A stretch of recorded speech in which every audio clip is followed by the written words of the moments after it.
Hello दोस्तों, तो कैसे हैं आप सब। स्वागत है एक बार फिर से आप सभी का आपके अपने परिवार ऑफिशियल स्टडी अड्डा चैनल पर। हम लोग दोस्त यूपीएसआई 2025 के लिए भाई प्रिपरेशन कर रहे हैं, जिसमें हम लोग मैथ्स पढ़ना स्टार्ट किए हैं। यानी कि मैथ्स का एक बेहतरीन प्रैक्टिस है, डेली मैंने आपको सॉल्व करवाने के लिए बोला था। उससे पहले मैंने आपसे बोला कि मैं पहले मैथ्स का आपको प्रीवियस ईयर पेपर जो हो चुके हैं उनको मैं पहले सॉल्व करवाऊंगा। तो हमने स्टार्ट किया 2017 से। तो मैथ्स का जो प्रीवियस ईयर पेपर आज हम लोग करने वाले हैं, ये सारा पेपर आपका भाई 12 दिसंबर 2017 शिफ्ट 1 का दोस्त होने वाला है। अब इसमें जो क्वेश्चंस हुए टोटल आपके एक शिफ्ट में 40 क्वेश्चन मैथ के पूछे जाते हैं, जो पूरे 100 नंबर के आते हैं। जिसमें से हमने भाई कल की क्लास में 12 दिसंबर 2017 शिफ्ट 1 के पेपर का 20 क्वेश्चन हमने आपको सॉल्व करवाया था। इसके 20 क्वेश्चन अभी शेष रह गए थे, जो इस क्लास में हम लोग आज करने वाले हैं। कल की क्लास में इसलिए 20 क्वेश्चन हो पाए क्योंकि कल की क्लास पहली क्लास थी, तो आपको सारा सिलेबस, मैथ का सिलेबस जो था उसके बारे में बताया, सारे चैप्टर्स के बारे में बताया और कितने नंबर्स का पूछा जाता है ये सब कुछ बताया। अगर कंप्लीटली आप लोग वो लेक्चर्स को देखना विचार रहे हैं तो उसकी प्लेलिस्ट मैंने बना दी है, और उस प्लेलिस्ट की लिंक भी आपको यहाँ पर डिस्क्रिप्शन में मिल जाएगी। बाकी प्लेलिस्ट में जाकर आप लोग भी ढूंढ सकते हैं, सबसे ऊपर वही प्लेलिस्ट आपको मिलने वाली है, यूपीएसआई 2025 मैथ प्रैक्टिस। ठीक है, math previous year paper analysis, तो उनको जाकर देख सकते हैं। और बाकी अब आज हम लोग बाकी के 20 क्वेश्चन करने वाले हैं। फिर कल से हम लोग एक पूरा का पूरा प्रैक्टिस सेट सॉल्व करेंगे, जिसमें टोटल आपके 40 क्वेश्चन जो होते हैं, पूरे 40 क्वेश्चन मैं आपको सॉल्व करवाऊंगा, जो लगभग आपकी क्लास 1 से 1.5 घंटे की होने वाली है। ठीक है डियर, तो चलते हैं क्लास को बिना देरी के अब हम लोग स्टार्ट करते हैं। तो जो लोग भी जुड़ गए हैं, एक बार क्लास को लाइक और शेयर फटाफट कर दीजिएगा, ताकि अदर स्टूडेंट भी हमारे साथ आकर जुड़ सकें। तो चलते हैं, आज हम लोग जो हमारा टर्न है, तो 21 नंबर क्वेश्चन से हम लोग आज फिर से सॉल्व करने वाले हैं। तो ये रहा हमारा 21 नंबर क्वेश्चन। चलिएगा इसको स्टार्ट करते हैं सॉल्व करना। आप लोग भी कोशिश करिएगा कि सॉल्व करके इसका आंसर दे सकें। तो पढ़ते हैं, क्वेश्चन दिया है चीथू, चीथू नाम है भाई। चीथू ने एक घर के निर्माण के लिए 49 गुणे 46 मीटर माप का एक आयताकार भूखंड खरीदा है। एक भूखंड खरीदा जिसकी हमको माप दिया गया है 49 गुणे 46 मीटर आयताकार भूखंड है। और आगे बोला जा रहा है कि पहले कदम के रूप में उसने 7 मीटर अर्धव्यास और 40 मीटर गहराई का कुआं खरीदा है, सॉरी खोदा है।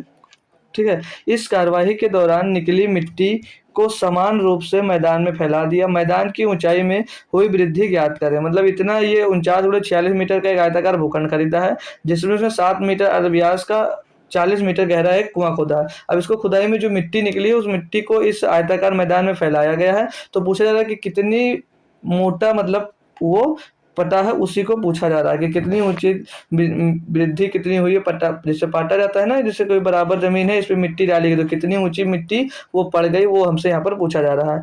तो एक आयताकार भूखंड खरीदा गया। हम लोग आयताकार भूखंड बना लेते हैं कुछ इस टाइप से, जो इसकी चौड़ाई दी गई 49, लंबाई चौड़ाई और 49 और 46 दी गई है। ठीक है, तो यहाँ से हम लोग इनका एरिया अगर निकालते हैं, ये 49 मीटर है और ये 46 मीटर है। अब इनकी हम लोग एरिया निकालते हैं, तो आयत का क्षेत्रफल क्या कहता है भैया कि लंबाई गुणे चौड़ाई करें तो क्षेत्रफल मिल जाता है। तो 49 गुणे हम लोग 46 यहाँ से निकालेंगे, 49 और गुणे में क्या करेंगे भैया 46, 49 गुणे 46। तो इनका गुणा करवा दीजिएगा तो कितना आएगा 46 से, चलो 6 में 54, 54 का 4 असील आ जाएगा 5, 6 को 24, 24 और 5 29 हो जाएगा ये। और गुणे में करेंगे 4 से, 4 में 36 के 6 असील आएगा 3, 4 चौक 16 और 3 19 आएगा। इनको जोड़ देंगे भाई 4 9 6 15 का 5 असील आएगा 1 2 2, ये 19 हुआ था ना, तो 2 9 2 11 और 1 12 और 1 1 2 हो जाएगा 2254। कितना आ जाएगा भैया 2254 मीटर स्क्वायर इनका क्या आ जाएगा क्षेत्रफल आ जाएगा 2254 मीटर स्क्वायर। 2254 मीटर स्क्वायर इनका क्या आ जाएगा भाई क्षेत्रफल आ जाएगा, किसका, आपके आयताकार भूखंड का। अब आपसे क्वेश्चन में ये बोला गया आगे बढ़कर कि पहले कदम के रूप में उससे 7 मीटर अर्धव्यास का 40 मीटर गहराई का कुआं खोदा। अब इसमें एक उसने क्या किया भैया 7 मीटर अर्धव्यास का एक कुआं खोदा इसी के अंदर जिसकी गहराई जो दी गई है वो कितनी है 40 मीटर दी गई है। क्लियर है भाई, बताएंगे एक बार। Yes sir. तो इसका जो व्यास दिया गया वो कितना दिया गया 7 मीटर का दिया गया, और जो गहराई इसकी दी गई है यानी कि यच की लंबाई कितनी दी गई है 40 मीटर दी गई है। तो हम लोग यहाँ से देखते हैं कि इसका क्षेत्रफल कितना होगा। जो कुआं का क्षेत्रफल क्या होता है भाई, मतलब ये वृत्त का क्षेत्रफल लगाएंगे, क्या होगा यहाँ पर भैया पाई क्या होता है भैया, पाई आर स्क्वायर एच, ये हो जाएगा इसका टोटल क्षेत्रफल। तो यहाँ पर वैल्यू रखेंगे, पाई की वैल्यू क्या होती है भैया 22/7 पुट कर दीजिएगा, 22/7। आर व्यास कितना भैया 7 मीटर, 7 मीटर। अर्ध व्यास है 7 का स्क्वायर करोगे तो नीचे कितनी हो जाएगी, 7×7 = 49 हो जाएगी, कितनी हो जाएगी 49 हो जाएगी। और ये कितनी लंबाई दी गई है, गहराई कितनी दी गई है 40 मीटर दी गई है, 40 रख देंगे।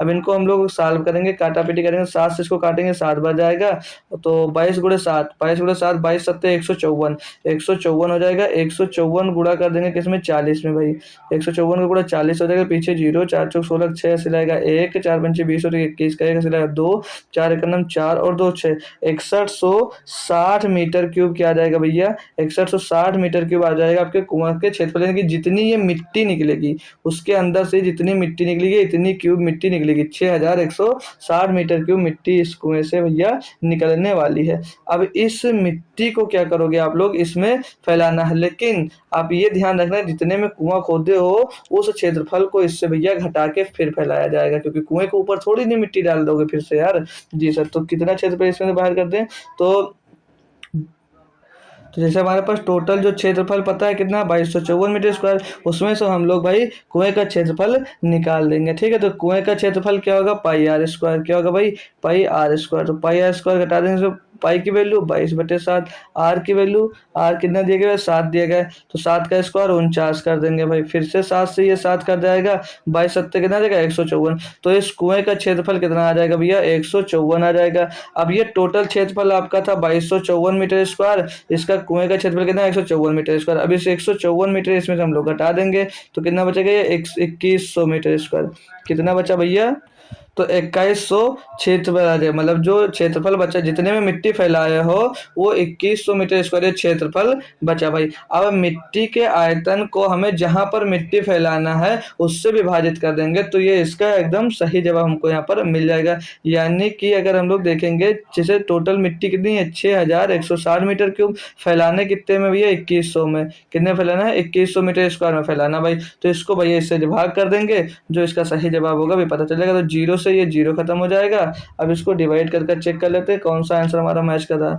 तो लगभग 210 है, 210 से 3 बार तो जाएगा नहीं, क्योंकि 63 हो जाएगा, तो लगभग 2 बार आएगा। और 2 के टर्म में भाई आप लोग एक ही आंसर देखने को मिल रहा है, तो लगभग 2.933 मीटर आएगी भैया जो ऊंचाई आपकी होगी मिट्टी फैलाने के बाद की भाई। बिल्कुल बढ़िया तरीके से आपको समझ में आ गया, होप कर सकता हूं। आपने टोटल क्षेत्रफल निकाल लिया, फिर कुएं के जितनी मिट्टी बाहर निकली उतना हमने पता कर लिया कितने मीटर क्यूब मिट्टी बाहर निकली है, वो पता चल गया। फिर हमें जितने में मिट्टी फैलाना था पूरे क्षेत्र में जिसमें से कुएं खोदा था, उसमें दोबारा तो मिट्टी डालना नहीं था, तो हमने कुएं के क्षेत्रफल को भैया पूरे टोटल के क्षेत्रफल से घटा दिया। फिर जितने मीटर क्यूब मिट्टी थी उसको फैलाना था, जितने क्षेत्रफल में फैलाना था उस क्षेत्रफल से उसको डिवाइड कर दिया, तो हमको पता चल जाएगा कितने मीटर मिट्टी हमको जो फैलाई हो कितनी मोटी है, कितने मीटर मोटी उसमें फैलाई गई मिट्टी मिल गई। ठीक है, होप करूंगा सभी बच्चों को क्वेश्चन समझ में क्लियरली आ गया होगा। एक बढ़िया और बेहतरीन सा क्वेश्चन था। अगला क्वेश्चन इसी का देखते हैं क्या दिया गया, यहाँ पर पढ़ेंगे सभी लोग।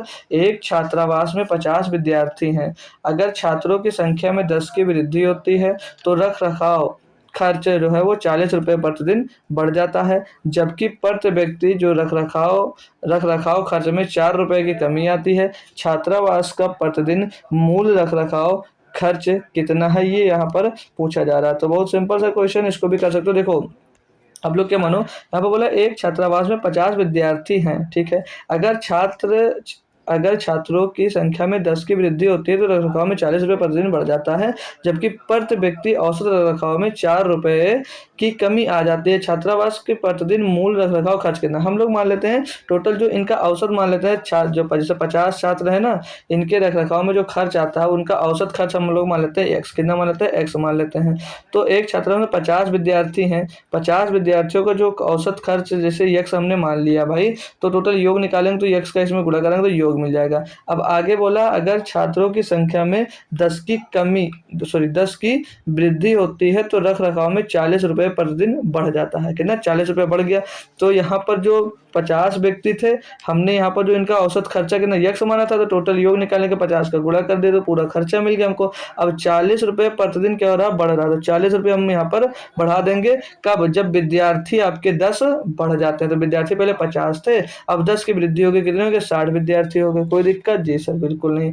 आगे ये बोला है कि जबकि प्रति व्यक्ति औसत रख रखाव खर्च में 4 रुपए की कमी आ जाती। तो पहले हमने औसत कितना यक्स मान रखा था रख रखाव में इनका, अब 4 की कमी आ जाती तो 4 हम लोग यहाँ से क्या कर देंगे भैया, घटा देंगे। अब इनको कर लो साल भी यहाँ से, तो ये 60 को यहाँ से हटा दीजिए, 60 इधर आकर गुणा हो जाएगा, 60 इधर आकर गुणा हो जाएगा। साल्व करेंगे तो इधर 50 एक्स हो जाएगा और ये प्लस का 40 एक्स, और इधर साल्व करेंगे तो 60 एक्स हो जाएगा ये, और ये माइनस का 60 गुणे 4 यानी कि 240 यहाँ पर मिल जाएगा।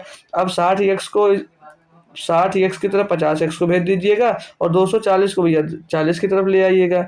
तो उधर ये उधर जाएगा तो माइनस का होकर के ना 10 एक्स बना देगा, और ये 240 जब इस साइड में आएगा तो प्लस का हो जाएगा। तो 40 240 और 40 मिलकर कितना देगा, 280 बन जाएगा यहाँ पर। अब ये यहाँ पर ये एक्स बचा है, सॉरी 10 एक्स था, 10 एक्स बराबर क्या हो जाएगा, ये 10 एक्स बराबर माई डियर हो जाएगा सर जी, जीरो से भाग हो जाएगा, मतलब जीरो से ये जीरो कैंसिल हो जाएगा तो 28 आ जाएगा। एक्स की वैल्यू यहाँ से क्या आ जाएगी, 28 आ जाएगी। तो हमसे ये पूछा क्या है, हमसे पूछा था छात्रावास का प्रतिदिन मूल रख रखाव खर्च कितना है। तो मूल रख रखाव खर्च कितना होगा, हमने एक्स माना था जो निकल कर आया 28 औसत, लेकिन वो रुपए में हमसे पूछा जा रहा है कि छात्रावास का प्रतिदिन मूल रख रखाव खर्च कितना है। तो टोटल मूल कितने स्टूडेंट से 50 थे, तो 50 एक्स उनका खर्चा होगा, तो 50 गुणे 28 कर देंगे भाई, तो 28 पंचे 140 कितना 1400 रुपये का आ जाएगा मूल रख रखाव खर्चा। ऑप्शन नंबर बी आपका सही जवाब भाई यहाँ पर हो जाता है। होप करूंगा सभी भाई और बहन को क्लियर होगा क्वेश्चन। नेक्स्ट क्वेश्चन देखते हैं। बोला जा रहा है के का मान ज्ञात करें जो 5, 12, 29 और 57 में से प्रत्येक से जोड़ा जाना चाहिए ताकि वे समानुपात में हो जाए। देखो जैसा ऐसा क्वेश्चन आएगा तो यक्स वगैरह मानकर भी कर सकते हैं, लेकिन मैं यही सजेस्ट करूंगा जब ऑप्शन है जी तो ऑप्शन से ही आप लोग जा सकते हो। तो अगर हम लोग पहला ऑप्शन उठाते हैं 5 को इसमें जोड़ते हैं, 5 और 5 10 हो जाएगा, 12 में 5 जोड़ेंगे 17 हो जाएगा, सेम रेशियो 5 29 में 5 जोड़ेंगे 34 आएगा, और 57 में 5 जोड़ेंगे तो कितना आ जाएगा, 62 आ जाएगा। अब इनको सॉल्व करना है कि ये समानुपात में है या नहीं, यानी कि जो रेशियो इनका 10 17 से बन रहा है उसी रेशियो इधर 34 और 62 का बनना चाहिए। तो नहीं बनेगा कभी भी, तो ये ऑप्शन नहीं हो सकता। 4 उठाएंगे देखेंगे 5 4 9 और 12 4 16, 29 और 4 33 और 57 और 3 60, इनसे इनका भी कभी रेशियो ये नहीं आने वाला, तो ये भी ऑप्शन नहीं हो सकता। ऑप्शन नंबर सी को भी चेक कर लेंगे, 2 जोड़ेंगे तो 5 2 7, उसमें 2 जोड़ेंगे 14, इधर 2 जोड़ेंगे भैया तो 29 और 31, और इसमें 2 जोड़ेंगे तो 59 आएगा। इनका भी रेशियो कभी 7, जैसे 7 और 14 तो 1 और 2 बना देगा, तो 1 और 2 इस साइड में कभी नहीं बन सकता, तो ये ऑप्शन भी हमारा गलत हो जाता है। अब ऑप्शन अगर 3 ऑप्शन गलत है तो यानी कि चौथा चेक करने की जरूरत हमें नहीं है, लेकिन क्या है आपको करना है, सेटिस्फेक्शन के लिए करना जरूरी होता है। तो 3 जोड़ेंगे भाई, 5 और 3 8 हो जाएगा, और उसमें 3 जोड़ेंगे तो 12 में तो 15 हो जाएगा। इधर देखेंगे 29 में 3 जोड़ेंगे 32 हो जाएगा, और 57 में 3 जोड़ेंगे 60 हो जाएगा। अब इनको करेंगे 4 से काटेंगे, 4 8 32, 4 से काट देंगे 15 बार, तो ये इनका समानुपात में है, ये दोनों नहीं है। जी सर है, तो ऑप्शन नंबर 4 लगा देंगे, कोई दिक्कत। अब इनको यक्स मानते, यक्स घटाते, ये सब फलाना ढिमका करते, बहुत समय हमको लग जाता है इसको सॉल्व करने में, तो ऑप्शन इसके लिए बेस्ट है, तो ऑप्शन से आप लोग जाइएगा। ठीक है दोस्तों, क्लियर होगा ये भी क्वेश्चन। नेक्स्ट क्वेश्चन करवाता हूँ। क्या बोला जा रहा है कि एक विज्ञान मंच में भाग लेने के लिए पंजीकृत छात्रों के एक समूह की औसत आयु जो है वो 17 वर्ष है। 16 वर्ष की औसत उम्र वाले 10 नए छात्र मंच से जुड़ते हैं, जिसकी वजह से सभी छात्रों की औसत उम्र 16.5 साल में परिवर्तित हो जाती है। छात्रों की प्रारंभिक संख्या ज्ञात करें जिन्होंने मंच के लिए पंजीकरण किया था भाई, यानी कि जो छात्र आए वो उनसे पहले से कम उम्र के थे। चलो कोई दिक्कत नहीं, करते हैं। देखो क्या बोला गया है कि एक विज्ञान मंच पर भाग लेने के लिए पंजीकृत छात्रों की के एक समूह की औसत आयु जो थी वो 17 वर्ष थी। ठीक है, अब 16 वर्ष के औसत उम्र वाले 10 नए छात्र उसमें क्या हुए भैया, शामिल हुए हैं। तो इसमें समूह के टोटल का हमको औसत आयु पता है 17 वर्ष है। अब 16 साल के कितने लड़के, 10 नए लड़के जुड़ते हैं, तो इनकी जो औसत उम्र है वो घटकर कितनी बचती है, 16.5। तो ध्यान से सुनना, देखो भाई अगर 16 साल के 10 नए विद्यार्थी आए हैं तो क्या आपका 10 किलो वजन कम हो गया, सॉरी दोस्त, तो क्या आपका 10 किलो वजन कम हो गया। तो 10 केजी वजन की वजह से औसत कितना गिर गया? औसत 0.5 गिर गया। यानी कि यहाँ पर कितने बच्चे होंगे? 0.5 टोटल लड़के निकालेंगे तो पॉइंट हटाएंगे ऊपर 100 हो जाएगा, 5 इसको काटेंगे 20 आएगा। यानी कि टोटल बच्चे कितने आएंगे? 20 बच्चे निकल के आएंगे, 20 बच्चे निकल के आएंगे। लेकिन 20 हमारा आंसर नहीं होगा। क्यों? क्योंकि उसने पूछा है कि छात्रों की प्रारंभिक संख्या ज्ञात करें जिन्होंने मंच के लिए पंजीकरण किया था। तो ये अब का दे रहा है, अब मिलाकर 20 हो गए। वो शुरुआत का पूछा जा रहा है, तो अब 10 बाद में शामिल हुए हैं तो 10 ये वाले घटा देंगे। यानी कि शुरुआत में कितने बच्चे रहे होंगे? 10 बच्चे रहे होंगे। शुरुआत में कितने बच्चे रहे होंगे भैया? 10 बच्चे रहे होंगे। तो ये गलती भी आप लोग बहुत बढ़िया तरीके से करते और आपको पता भी नहीं चलता दोस्त। ठीक है भाई, होप करूंगा बात आपको क्लियर होगी। अगला क्वेश्चन दिया है, पढ़ेंगे कि एक दुकानदार 300 रुपए में कुछ सामान खरीदता और उप परव्यय उसके लागत मूल्य का 20% है, तो 30% लाभ कमाने के लिए किस कीमत पर उसे बेचना चाहिए? भाई बहुत ही आसान है। 300 रुपए का उसने सामान खरीदा, उस पर 20% उप परव्यय लगा, यानी कि 120% का हो गया होगा। वो कितने का? 120% का हो गया। अब वो बोल रहा है कि तो 30% का लाभ कमाना है। अब ये तो खरीद मूल्य हो गया, खर्चा उपपरव्यय मतलब एक खर्च ही होता है। ठीक है, तो खर्च लगा के इतना, ये उसका लागत मूल्य का। अब उसको 20% 30% का प्रॉफिट चाहिए कि वो कितने बेचेगा? तो 130% में उसको भैया बेचेगा। बस यही को सॉल्व कर लो, आपका आंसर आ जाएगा। ये भी इतने आसान क्वेश्चन भी आपके आ जाते हैं भाई। ठीक है, अब इनको गुणा कर लो। 12 × 13, 12 × 13 कितना होगा भैया? 12 × 144, 156 हो जाएगा। कितना हो जाएगा? 156, और गुणे में 3 कर देना है। 3 × 18 के 8, यूनिट डिजिट एक ही है भैया, यही लगा दो। 3 × 18 का सिलाएगा 1, 3 × 5 15, 16, 3 × 9 3 और 4, 468 रुपए में बेचेगा वो, तो उसको 30% का प्रॉफिट हो जाएगा। अब ये भी क्वेश्चन आपका यूपीएसआई में ही पूछा गया, देख सकते हैं कितना आसान क्वेश्चन दियर है भाई। तो बहुत सारे टफ क्वेश्चन आते हैं और बहुत सारे आसान भी क्वेश्चन आते हैं। जो आपका टाइम होता है उसी के अकॉर्डिंग उनको मैनेज करना होता है, इसीलिए हर प्रकार के क्वेश्चन आपको देते हैं। क्वेश्चन नंबर 26 दिया गया है कि 4800 रुपए का 16 2/3% का 0.25% का मान ज्ञात करिए। अब ये भी बिल्कुल आसान ही क्वेश्चन है। 4800 का 16 निकालना है, तो ये कितना होता है? 16 कितना होता है? इसका फ्रैक्शन वैल्यू किसी बच्चे को याद ही नहीं आता कितना? तो 1/6। ये कहाँ से आता है? इसको अगर सॉल्व करोगे माय डियर, तो 16 × 48 हो तो 50/3 आएगा। अब इसमें 50/3% आता है। ठीक है, तो इसको फ्रैक्शन में बनाने के लिए परसेंट हटाकर 100 का गुणा नीचे कर देते हैं। ठीक है, तो 50 दूना 100, तो 1/6 क्या आ जाएगा? 6 आ जाएगा। तो डायरेक्ट इसकी फ्रैक्शन वैल्यू मैं कई बार लिखवा चुका हूँ आप लोगों को, तो याद होनी चाहिए। तो 1/6 हो जाएगा इसका फ्रैक्शन वैल्यू 16 2/3% का। और 0 पॉइंट क्या दिया गया है? 0.25% दिया गया है। 0.25% परसेंट हटाकर नीचे 100 लगाएंगे। अब इसको सॉल्व करते हैं अगर भाई, तो पॉइंट हटा दीजिएगा, नीचे डबल जीरो बढ़ जाएगा भाई। अब इसको सॉल्व करेंगे तो 1 0 2 0 ये कैंसिल हो जाएगा इससे, और 25 इसको काट देंगे भाई, ये 4 बार चला जाएगा। 6 चौके 24, तो 24 दुना क्या हो जाएगा भैया? 48 हो जाएगा। बचा क्या? 2 × 1 यानी कि 2 बच जाएगा। तो 4800 का 16 2/3% का 0.25% कितना होगा भैया? 2 रुपया होगा। ऑप्शन नंबर ए आपका यहाँ पर बिल्कुल 100% सही जवाब दोस्त हो जाता है। सभी बच्चे एक बार कंफर्म करेंगे यस सर, मस्त तरीके से क्लियर हो गया भाई, थम्स अप कर जरूर बता दीजिएगा। ठीक है, अगला क्वेश्चन देखते हैं भाई। 27 नंबर क्या दिया गया है? 0.9, 0.48 और 0.525 का महत्तम समापवर्तक ज्ञात करें।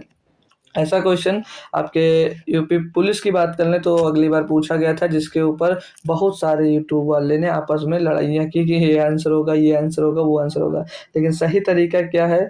सभी लोग नहीं कर पाते हैं, दिक्कत होती है। तो सही तरीका ये होता है, जो देख लीजिएगा यहाँ पर कैसे इनको सॉल्व किया जाएगा। तो जैसे जो संख्या दी गई है 0.9 दी गया है, और यहाँ पर दिया गया दूसरी संख्या दी गई 0.48 दिया गया है, तीसरी संख्या दी गई है 0.525 दी गई है। अब इनका जो फ्रैक्शन है, अगर इनको मतलब जो ये संख्या दी गई, इनको अगर फ्रैक्शन में बनाना चाहोगे तो फ्रैक्शन में बनाने के लिए यहाँ पर पॉइंट हटाएंगे, नीचे क्या हो जाएगा? ये 10 हो जाएगा। यहाँ पर हटाओगे भाई तो यहाँ पर 100 हो जाएगा, और यहाँ पर हटाओगे भाई तो ये क्या हो जाएगा? 1000 हो जाएगा। अब इनको सॉल्व करने के लिए हमेशा देखो जब भी इनका लघुत्तम समापवर्तक या महत्तम समापवर्तक कुछ भी निकालना हो तो जो नीचे दिया होगा वो क्या होने चाहिए, वह बराबर होने चाहिए। तो यहाँ पर अगर 1000 है तो यहाँ पर भी 1000 होगा, तीनों जगह पे 1000 ही होना चाहिए, तभी हम लोग इनको बना सकते हैं। ठीक है भाई, तो क्या करोगे, यहाँ पर 1000 है, यहाँ पर 100 है, तो नीचे ऊपर 10-10 का गुणा करा देंगे, यानी कि 1-1 जीरो बढ़ जाएगा। फिर यहाँ पर 100 का गुणा करवाना पड़ेगा, तो नीचे 100 का गुणा तो ऊपर भी 100 का गुणा होगा भाई। ठीक है, तो ये संख्या मिल गई। अब संख्या क्या मिली हमको, 900/1000, 480/1000 और 525/1000। अब हमको क्या निकालना है, इनका एलसीएम अब निकाल सकते हैं। हमेशा याद रखो हर इनका जो होगा वो बराबर होना चाहिए। ठीक है भाई, हर क्या है भाई, इनका बराबर होना चाहिए। क्लियर दोस्त, तो महत्तम समापवर्तक निकालना है, जब भी फ्रैक्शन का आपको क्या निकालना हो, फ्रैक्शन का एलसीएम निकालना हो, फ्रैक्शन का एलसीएम निकालना, भिन्न का जब भी मासा निकालना हो तो ऊपर वाली संख्या का क्या निकालते हैं, मासा निकालते हैं, और नीचे वाली संख्या का लासा निकालते हैं। और अगर लासा निकालना होता है तो ऊपर वाली संख्या का लासा निकालते हैं और नीचे वाली संख्या का मासा निकालते हैं। ठीक है, तो हमको क्या निकालना है, मासा निकालना है, तो ऊपर वाली संख्या यानी कि हर का एलसीएम निकाल लो, और सॉरी दोस्त, अंश का एचसीएफ और हर का एलसीएम निकालोगे। तो हम लोग अगर अंश का एचसीएफ निकालते हैं, अगर हम लोग अंश का एचसीएफ निकालते हैं 900, 480 और 525 का हमको क्या निकालना है, एचसीएफ। तो मैंने सबसे बढ़िया तरीका आपको बताया एचसीएफ निकालने का कि दो छोटी संख्याओं का हमेशा डिफरेंस चेक कर लो। तो ये काफी बड़ी हो जाएंगी, ये जो छोटी आपस में करीब दिख रही है, तो इनका जो डिफरेंस होगा चेक कर लेते हैं, वही हमारा एचसीएफ होगा। अगर वो एचसीएफ नहीं होगा तो उसका कोई गुणनखंड एचसीएफ होगा। तो 480 और 525 का डिफरेंस आ रहा है भाई यहाँ पर 45। अभी जो 45 आया है, अगर 45 से सभी नंबर डिवाइड हैं तो यही एचसीएफ हो जाएगा। अगर नहीं डिवाइड होते हैं तो इसका कोई गुणनखंड होगा जो इन सभी का एचसीएफ होगा। तो 45 से 900 डिवाइड हो जाएगा, 525 भी डिवाइड हो जाएगा, लेकिन 480 डिवाइड नहीं होगा। तो 45 का गुणनखंड करेंगे तो इसको 15 गुणे 3 में तोड़ देंगे, किसमें, 15 गुणे 3 में। अब 15 गुणे 3, 15 से चेक करें, 15 छक्का 90, 15 ते 45, 15 दूना 30, 15 ते 45, 15 पचे 75, यानी कि 15 से ये सभी नंबर डिवाइड हो रहे हैं, यानी कि इनका जो एचसीएफ हो जाएगा वो कितना रहेगा, 15 हो जाएगा। सबसे आसान तरीका है एचसीएफ निकालने का, बाकी गुणनखंड विधि से भी कर सकते हैं आप। और हर का एलसीएम, हर में 1-1000 है तो हर का एलसीएम सीधे सीधे कितना हो जाएगा, 1000 ही हो जाएगा। तो ये इनका क्या आ जाएगा, एचसीएफ आ जाएगा। अब ऑप्शन से मैच करने के लिए कुछ काटा पेटी भी होगी, 5 से काटेंगे 3 बार, 5 से इसको काटेंगे 5 दूनी 10, 200 आ जाएगा। तो 3/200 इसका एकदम से सही और सटीक जवाब हो जाएगा, जो कि ऑप्शन नंबर माय डियर आपको सी में दिया गया है। अगर कभी नहीं किए होंगे तब भी अब आप लोग क्वेश्चन कर पाएंगे। होप करूंगा सभी को बढ़िया झकास तरीके से एकदम से क्लियर होगा। चलिए 28 नंबर क्वेश्चन पे बात करते हैं। क्या दिया गया है कि एक कार्यालय में काम को करते हुए n व्यक्ति वह काम को 60 दिनों में पूरा कर सकते हैं। अगर 12 अतिरिक्त व्यक्ति काम पर लिए गए हैं, 12 व्यक्ति अतिरिक्त और काम पर लिए गए हैं, तो वही काम पूरा होने में 12 दिन कम लगेंगे। शुरुआत में वहां कितने दिन लगे हैं भाई, बिल्कुल आसानी से। ठीक, देखो अब हमको टोटल वर्क निकालना, तो n व्यक्तियों काम को 60 दिन में पूरा कर लेते थे, तो n मल्टीप्लाइड बाई 60 कर देंगे, यहाँ से हमको टोटल काम मिल जाएगा बराबर। अब क्या बोला है कि अगर 12 अतिरिक्त व्यक्ति काम पर लिए गए, तो पहले अगर n व्यक्ति लिए गए थे तो अब 12 अतिरिक्त व्यक्ति लिए गए तो 12 व्यक्ति इसमें हम लोग और जोड़ देंगे। तो बोला वही काम पूरा होने में 12 दिन कम लगेंगे। पहले काम हो रहा था 60 दिनों में, अब काम होने लगेगा कितने, 48 दिनों में। ये यहाँ सी n की वैल्यू आप लोग याद कर लो भाई। तो सॉल्व करेंगे तो 60 मतलब 60 n हो जाएगा, और बराबर में 48 का गुणा n में होगा तो ये 48 n हो जाएगा।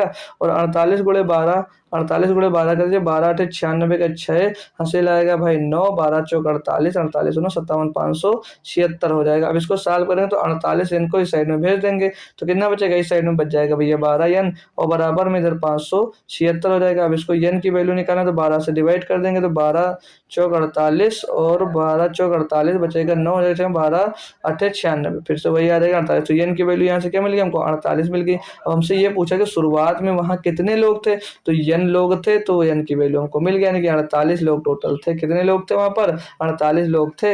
हमसे यही दोस्त क्वेश्चन पूछा गया था बस। ठीक है भाई, तो इसमें मैं आपको बता दूं जो 40 क्वेश्चन आपके आते हैं, जिसमें से 2 क्वेश्चन आपके भाई रीजनिंग के पूछे जाते हैं, 2 क्वेश्चन आपके रीजनिंग के होते हैं, और 38 क्वेश्चन भाई आपके मैथ के होते हैं, जिसमें से डीआई भी आपसे उसी में पूछी जाती है दिया। ठीक है, तो जैसा भी ये क्वेश्चन दिया क्या गया है, इसमें बोला क्या जा रहा है, पढ़ेंगे कि मैकेनिकल शब्द के अक्षरों से कितने 5 अक्षरों के इस प्रकार शब्द बन सकते हैं कि वह शब्द हमेशा एक व्यंजन से शुरू हो, तो 5 अक्षर के शब्द बनाना है जो कि हमेशा काहे से शुरू होंगे भैया, व्यंजन से शुरू होना चाहिए, कॉन्सोनेंट से दोस्त इनको शुरू होना है बस। तो करेंगे, कोई दिक्कत परेशानी नहीं है। तो इस क्वेश्चन को भी बढ़िया से समझ लीजिएगा, एक बेहतरीन तरीके से मैं आपको समझाने वाला, बहुत अच्छे तरीके से। तो पहले तो 5 अक्षरों के शब्द बनाने होगा, तो 5 डिब्बे में बना दूंगा, बहुत आसान से है, अभी मजा आ जाएगा आपको सॉल्व करने में। 1 2 3 5 हो गए नहीं, ठीक है। तो कॉन्सोनेंट के साथ हमको एस, देखो क्या बोला है क्वेश्चन, समझो भाई। मैकेनिकल शब्द के अक्षरों से कितने 5 अक्षर के इस प्रकार शब्द बन सकते हैं जो हमेशा व्यंजन से स्टार्ट हो, यानी कि वो हमेशा हमेशा कॉन्सोनेंट से ही स्टार्ट होने चाहिए, ठीक है। तो यहाँ पर देखेंगे हम लोग कितने इसमें व्यंजन है, चेक करेंगे। तो एम भी व्यंजन है, सी भी व्यंजन है, एच भी व्यंजन है, एन भी व्यंजन है, और सी भी व्यंजन है, और यल भी व्यंजन है। अब मैं पूछूं कि इस मैकेनिकल के अंदर व्यंजन की संख्या कितनी है, तो आप कहोगे 1 2 3 4 5 6, कितने हैं बोलोगे 6 है। तो हमें पूछूं अगर इस में व्यंजन व्यंजन की संख्या हमें पता चल गई 6, तो मैं पूछूं इस बॉक्स को कितने तरीके से भरे जा सकते हैं, यानी कि 6 तरीके से भर सकते हैं, क्योंकि 6 तरह से हम लोग स्टार्ट करते हैं। अब टोटल कितने थे, 1 2 3 4 5 6 7 8 9 10 10। अब 10 में से एक यहाँ पर आ गया तो कितने बचेंगे, तो 9 वर्ड यहाँ पर आ सकते हैं, नहीं आ सकते हैं, बिल्कुल आ सकते हैं। तो 9 ये वर्ड यहाँ पर आएंगे तो 8 वर्ड यहाँ पर भी आ सकते हैं, और 7 यहाँ पर भी आ सकते हैं, और 7 यहाँ आ गए तो 6 यहाँ पर भी आ सकते हैं। बाकी के वर्ड देखो, हमने क्या किया, 6 व्यंजन शब्द मिले, तो 6 व्यंजन शब्द में से यहाँ पर कोई भी एक वर्ड आ सकता है। टोटल 10 वर्ड थे, 10 वर्ड से अब 9 वर्ड में से कोई भी आप लोग यहाँ पर रख सकते हो। यहाँ पर रखने पर वर्ड 8 बचेंगे, 8 में से कोई भी यहाँ पर रख सकते हो। 7 बचेंगे, 7 में से कोई भी रख सकते हो, और 6 में से भी यहाँ पर कोई रख सकते हो। अब क्या करोगे, इनका आपस में सभी का क्या कर दो भैया, गुणा कर दो। तो इन सबकी गुणा करने पर कितना आएगा, तो 6 गुणे 9 गुणे 8 गुणे 7 गुणे 6, जो इनका जवाब आएगा इनको गुणा करने पर आएगा भाई। अब और ध्यान यहाँ पर क्या करना है, इनको गुणा करने पर आंसर आएगा, लेकिन ध्यान ये रखना है जो वर्ड बार बार रिपीट होते हैं उनसे भाग भी कर देते हैं। तो मैं अगर यम की बात करता हूँ तो रिपीट नहीं हो रहा, सी की बात करता हूँ, सी 2 बार रिपीट हो रहा है, यानी कि 2 से डिवाइड कर दो भाई। एच देखेंगे, एच भी रिपीट नहीं हो रहा, ए भी रिपीट हो रहा, तो ए 2 बार रिपीट हो रहा, 2 से इसको विभाजित कर दो।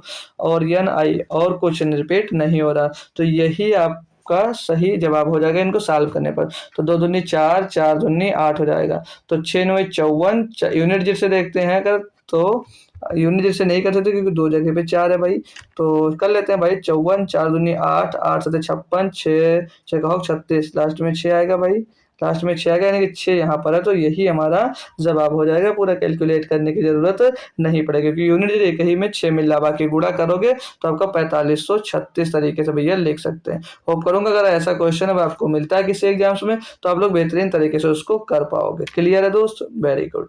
अगला क्वेश्चन दिया गया, ये देखो डीआई के क्वेश्चन अब आपको मिल गए हैं, ठीक है। ये कौन से क्वेश्चन है, डीआई के क्वेश्चन है। तो डीआई तो हम लोगों ने यूपी ट्रिपल एस पेट के लिए पढ़ी, इतनी बेहतरीन तरीके से पढ़ी जितनी मैंने क्लास करवाई है। अगर आप लोग क्लास देख के गए होंगे, जो भी बच्चा पेपर दिया है उसको पता होगा कि लगभग जितनी भी डीआई 4 शिफ्ट में पूछी गई हैं, लगभग भाई फंसने वाली थी, सब के सब आपके क्लास से दोस्त मिले, और उन्हीं पर बेस्ड डीआई थी। इतनी बेहतरीन तरीके से मैंने आपको डीआई के क्वेश्चंस करवाए थे, ठीक है भाई। पेट के पेपर मैंने एनालिसिस नहीं करवाया है, बाकी करवा दूंगा अभी जल्द ही, किसी न किसी दिन करवा दूंगा, और उसकी क्लास कर दूंगा कभी ना कभी, तो आप लोग चाहिएगा तो देख सकते हैं उनको, ठीक है भाई।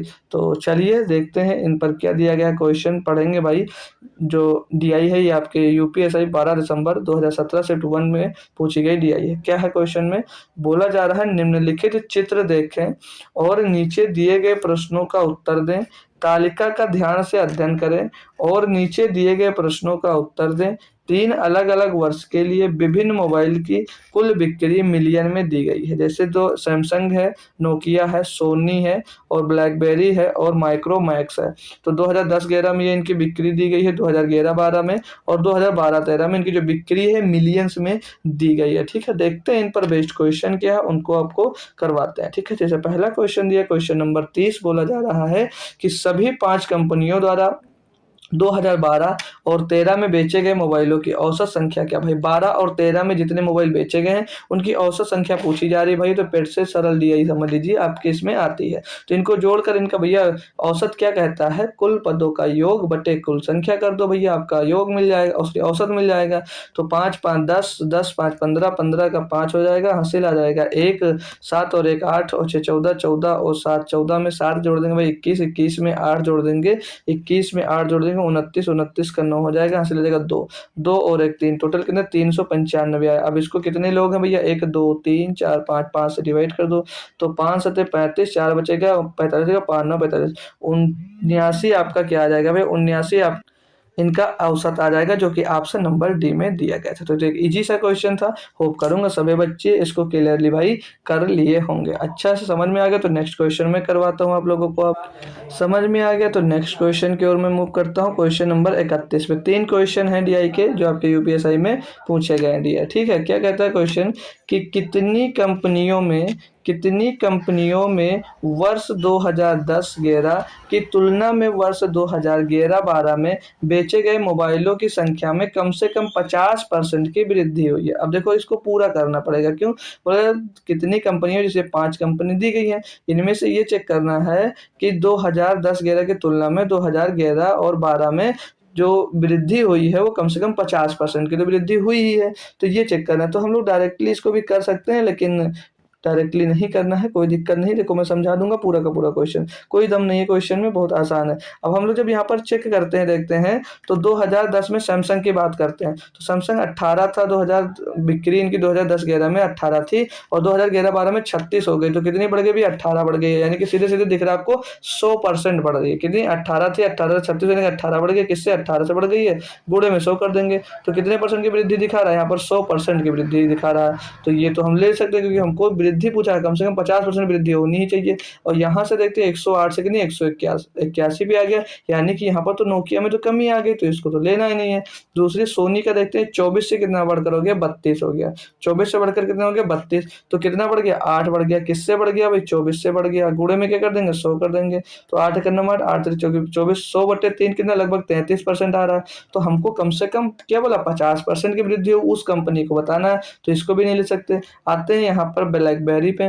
तो ब्लैकबेरी 28 से बढ़कर कितनी हुई है? 28 से बढ़कर सर 42 हुई है। कितना बढ़ा यहाँ पर? 14 बढ़ गया सर, 14 बढ़ा। अब 14 जो बढ़ा है किससे बढ़ा है?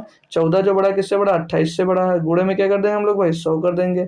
तो 14 का नाम 14, 14 दूना 28, 2 से काटेंगे 50, यानी कि यहाँ पर कितने की वृद्धि दिखा रहा है? 50% की वृद्धि दिखा रहा है, यानी कि ब्लैकबेरी को हम लोग भाई इसमें इंक्लूड करेंगे। आता है मैक्स। मैक्स भाई देख रहे हो 34 से कितना बचा? 17। तो यहाँ पर सीधे सीधे 17 की कमी, यानी कि जब कमी वाला हमको लेना है, नहीं सिर्फ और सिर्फ वृद्धि नहीं, वृद्धि कमी दोनों लेना है डियर। ठीक है, कोई बात नहीं, ले लेते हैं। तो कितने की कमी आई? 34 से 17 हुई, यानी कि 17 की कमी हुई है। 17 की कमी किस में हुई? 34 में हुई। गुणे में क्या कर देंगे भैया? 100 कर देंगे। 17 का नाम 17, 17 दूना 34, 2 से इसको करेंगे 50%। यहाँ पर 50% की भी कमी आई। तो एक अपना सैमसंग बचा है भाई, नोकिया बचा है, नोकिया को भी ले लेंगे। नोकिया कितना है भाई? 108 से 81, 19 और 27, 27 की कमी हुई है। किससे हुई है? 108 से हुई है। और गुणे में क्या कर देंगे भाई? 100 कर देंगे। तो 27 से करें 27, 27 को 108, 4 से काटेंगे 25% आ जाएगा। तो हमको सिर्फ ये लेना था कि जो 50% से कमी हुई हो या 50% से ज्यादा वृद्धि हुई है। तो कमी तो है नहीं यहाँ पर, 100% की कमी, तो एक ये ले लेंगे। ये आया 33%, तो इसको ले नहीं सकते। दूसरे यहाँ पर 50% ये आया है और 50% ये आया है, यानी कि 4 कंपनियां ऐसी हैं जिसमें 50% की वृद्धि या 50% से कम की कमी हुई है। तो 4 हम लोग लगा देंगे ऑप्शन नंबर बी। क्या लगा देंगे भाई? यहाँ पर ऑप्शन नंबर बी लगा देंगे, जो कि बिल्कुल 100% आपका सही जवाब दोस्त यहाँ पर हो जाएगा। होप करूंगा सभी भाई को क्लियर होगा क्वेश्चन। ठीक है, अच्छा परसेंटेज पूछ लेता है तब थोड़ी सी कैलकुलेशन आपको दोस्त डीआई में देखने को मिल जाती है बस भाई। अगला क्वेश्चन क्या कहता है? एक सैमसंग, नोकिया, सोनी, ब्लैकबेरी और माइक्रोमैक्स मोबाइल का औसत उत्पादन खर्च जो है वो 5,000 रुपए, 5,000, 4,000, 3,000, 2,000 और 1,000 रुपए है। ठीक है, सभी वर्षों को मिलाकर प्रति मोबाइल औसत खर्च कितना? भाई इसमें कैलकुलेशन इसमें भी है, लेकिन कैलकुलेशन थोड़ी सी बचानी है आपको। तो सैमसंग मोबाइल हमको पूरा लेना पड़ेगा, फिर जो पूरा मोबाइल ये जो दिया गया है औसत खर्चा दिया गया। अब हमको अगर योग निकालना है तो क्या करेंगे, टोटल मोबाइल फ़ोन से उनका क्या करेंगे भैया, गुणा करवाना पड़ेगा। तो देखो यहाँ पर सभी में आप लोग जब देख रहे हैं तो 3-3 जीरो सभी में, तो मैं 3-3 जीरो सभी में काट देता हूँ। क्या मान लेता हूँ, उसको 5 मान लेता हूँ उसका औसत खर्च, और इसका औसत खर्च 4, इसका 3, इसका 2 और इसका 1 औसत खर्च मान लेता हूँ। ठीक है, ये सभी दिए गए हैं सीरियल वाइज। तो हम लोग पहले आते हैं सैमसंग के। सैमसंग को क्या एस से डिनोट कर लेते हैं, एस से। तो ये इनका औसत खर्चा दिया, तो हम लोग चेक करते हैं कि टोटल खर्चा कितना होगा। अब टोटल खर्चा क्यों निकालेंगे, यहाँ पर पूछा कि सभी वर्षों को मिलाकर पर मोबाइल औसत खर्च, तो सभी वर्षों का हमको औसत खर्च पहले पता करना पड़ेगा, टोटल कितना खर्चा हुआ है, तो उनका योग निकालना पड़ेगा। फिर टोटल मोबाइल से हमको क्या करना पड़ेगा, उनको डिवाइड करना पड़ेगा, जितने टोटल मोबाइल आपके हैं। ठीक है, तो हम लोग पहले सैमसंग का खर्चा निकालते हैं। तो 8 और 6 14 और 5 19, 19 का 9 आएगा, हासिल आ जाएगा 1 आपके पास, और 2 2 और 3 5 और 7 12, 129। टोटल सैमसंग के मोबाइल कितने हैं, 129। देखो हमने जो 3 जीरो यहाँ पर हटाया ना लास्ट में, इनको 1000 से गुणा करवा देंगे तो सभी में आ जाएगा। तो यहाँ पर 5 का अगर हम लोग गुणा कर देते हैं, 5 का गुणा कर देते हैं, जैसे 129 मोबाइल बनाने में औसतन 5000 रुपये का खर्चा हुआ है, तो हम लोग अगर 129 में 5000 का गुणा कर देंगे तो पता चल जाएगा टोटल रुपया कितना खर्चा हुआ है। तो 129 पर 6 गुणा कर देंगे भाई, 29 पंच 145, 645 लगभग ये आ रहा है, कितना आ रहा है 645 इनको गुणा करने पर। अब चाहो तो पीछे 350 चिपका दो, ना चाहो कोई मतलब नहीं। नोकिया को एन से डिनोट करेंगे, नोकिया को एन से डिनोट करेंगे। यहाँ पर देखते हैं टोटल खर्चा, तो 8 और 1 9, 5 14, 14 का 4 आएगा, हासिल आएगा 1 आपके पास भाई, और 0 8 और 1 9 हो जाएगा, और 1 1 2 हो जाएगा, 294 आएगा। अब इसको बनाने में टोटल 4000 खर्चा है, लेकिन 4 का खर्चा हुआ, 4 का यहाँ पर गुणा करवा देंगे, 4 चौक 16 का 6, हासिल आएगा 1, 4 9 36 और 37 का 7, हासिल आएगा 3, 4 दूनी 8, 8 और 3 11, कितना आएगा 1176 रुपए का खर्चा यहाँ पर आ रहा है नोकिया में। अब सोनी को है तो एस ओ से लिख लो भाई, ठीक है, एस ओ को सोनी से। ठीक है, इसमें देखेंगे टोटल कितने मोबाइल बन रहे हैं, 4 2 6, 6 का 6 हो जाएगा यहाँ पर, और 6 3 9 और 2 11, 116 मोबाइल यहाँ पर बन रहे हैं। औसत खर्चा कितना 3000 था, 3 का गुणा करेंगे तो 16 3 48 होते हैं 300, 348 आ जाएगा यहाँ पर, कितना 348 यहाँ पर मिल गया। अब ब्लैकबेरी को देखते हैं, ब्लैकबेरी कितने बन रहे हैं भैया, 8 2 10, 10 का 0 हासिल आएगा 1, 3 4 3 7 और 7 14, 140 फोन बन रहे हैं। गुणा कर देंगे किससे भैया, इनका औसत खर्चा 2 था, तो 2 से गुणा करेंगे भैया 280 आ जाएगा, कितना आ जाएगा 280 आ जाएगा। कोई समस्या तो नहीं उत्पन्न हो रही, बिल्कुल नहीं सर। अब हमको माइक्रोमैक्स का चेक करना है, एम से चेक करना है। ठीक है, एम इनको देखेंगे कितने बने, 4 4 और 7 11 11 और 5 16, 16 का 6 हासिल आएगा 1, 8 1 9 और 1 10 और 3 13, कितना आ जाएगा 136 मोबाइल, 136 मोबाइल यहाँ पर बने हैं। और इनका जो खर्चा था वो कितना था, 1000 था, तो हमने 1 मान लिया, 1 से गुणा करेंगे 136 यहाँ पर आ जाएगा। अब हम लोग यहाँ पर जब देखते हैं तो ये जो इस साइड में टोटल निकल कर आया है, ये क्या, ये टोटल इनका भैया खर्चा निकल कर आया, हर एक कंपनी का अलग अलग, और ये हर एक कंपनी में इतने मोबाइल बने जिसके नीचे मैंने अंडरलाइन किए। तो हम लोग देखते हैं कि टोटल खर्चा कितना हुआ और टोटल मोबाइल फोन कितने बने हैं। तो टोटल मोबाइल फोन इस साइड में जोड़ लेते हैं, तो 9 4 13, 13 और 6, 13 6 19 और 6 25 का 5 सिलाएगा 2, 2 2 4, 4 9 13, 13 और 1 14, 14 4 18 3 21 का 1 हासिल आ जाएगा भैया आपके पास 2 2 2 2 और 1 3 3 2 5 1 6 और 1 7 और 1 8, टोटल 815 फोन बने हैं। खर्चा कितने रुपए का है भाई, 5 और 6 11, 11 और 8 19 और 6 25 का 5 हासिल आ जाएगा भाई आपके पास, फिर से कितना 2 आ जाएगा, 4 2 6 7 13, 13 और 4, 13 में 4 17, 17 8 25, 25 और 3 28 का 8 हासिल आएगा 2, 2 6 2 8, 8 और 1 9, 9 3 12, 12 2 14 और 1 15, 15 का 5 हासिल आ जाएगा 1 1 1 2 आ जाएगा, कितना आ जाएगा 2, तो 2585 ये क्या आ जाएगा भाई, ये इनका टोटल खर्चा आ जाएगा। अब इसमें हम लोग 1000 जो कॉमन लेते, 1000 का अगर गुणा करवा देते हैं तो ये पता चला कि टोटल इतना रुपया खर्चा हुआ है, जिसमें से टोटल 815 फोन बने हैं। अब वो एक फोन का खर्चा पूछा जा रहा है कि एक फोन बनने में प्रति फोन खर्चा निकालना है, तो क्या करो भैया, इसको आप लोग डिवाइड कर दो, काय को 2585 पीछे 000 लगाइएगा और इसको डिवाइड कर दीजिएगा 815 से। ठीक है, तो ये कितनी बार जाएगा भैया, ये कितनी बार जाएगा, लगभग 3 बार चला जाएगा, कितनी बार 3 बार जाएगा। तो 3 से इसको काटते हैं, 3 5 15 का 5 सिलाएगा 1, 3 1 3 और 1 4, 3 8 24 हो जाएगा भाई, हटाएंगे इनको हटाएंगे यहाँ पर 0 बचेगा, 4 बचेगा, 140 बचा, एक 0 वही लगाएंगे तो 1400 हो जाएगा। फिर ये एक बार में जाएगा। अब 31 के टर्म में सिर्फ एक ही आंसर मिल रहा है तो हम लोग 3171.77 रुपये लगा देंगे, जो कि इसका एकदम सही जवाब होगा। यानी कि एक फ़ोन की जो कीमत होगी, एक फ़ोन पर औसतन खर्च जो आएगा वो कितना आएगा, 3171.77 पैसे। बिल्कुल सही जवाब दोस्त हो जाएगा। ये भी डीआई आसान थी, बस थोड़ी सी कैलकुलेटिव थी कह सकते हैं, ठीक। और डीआई है तो आपको कैलकुलेशन करना ही पड़ेगा डीआर, ठीक है, उससे बच नहीं सकते आप। अब क्वेश्चन नंबर 3 देखते हैं। बोला जा रहा है कि एक काम अकेला ए 8 दिन में पूरा कर सकता है। यानी कि ए जो है वो एक काम को अकेले 8 दिन में पूरा कर सकता है, जबकि बी उसे अकेला 10 दिनों में पूरा कर सकता है। अगर वे दोनों एक साथ मिलकर इस काम को पूरा करते हैं, दोनों अगर मिलकर इस काम को पूरा करते हैं तो इसके लिए उन्हें पारिश्रमिक के रूप में 900 रुपये मिलते हैं। इसमें इसमें क्रमशः ए और बी की हिस्सेदारी ज्ञात करें और यह भी ज्ञात करें कि इस काम को पूरा करने के लिए कितने दिन लगेंगे। भाई जो काम करने के बाद उनको जो पैसा मिलता है वो उनकी क्षमता के अनुसार मिलता है, जितनी उनकी क्षमता होती है उसी अकॉर्डिंग उनको रुपया मिलता है। तो जैसे देखते हैं, अगर हम जो ए है यहाँ पर जो ए दिया गया है वो ए किसी काम को 8 दिनों में पूरा कर सकता है, और जो बी दी है भाई, जो बी है वो उसी काम को भाई लगभग 10 दिनों में पूरा कर सकता है। तो यहाँ से हम लोग टोटल वर्क निकालते हैं। टोटल वर्क निकालने के लिए 8 और 10 से कटने वाले सबसे छोटी संख्या यानी कि एलसीएम निकालते हैं। तो 8 और 10 का एलसीएम बन जाता है 40। टोटल वर्क हमने कितना मान लिया, 40। अब इनकी क्षमता निकालते हैं ए और बी की अलग अलग। तो 8 से डिवाइड करेंगे, 8 पंचे 40 यानी कि एक दिन में वो 5 काम करता है, और 10 चौक 40 यानी कि वो एक दिन में 4 काम करता है। ये ए और बी की टोटल क्षमता आ गई।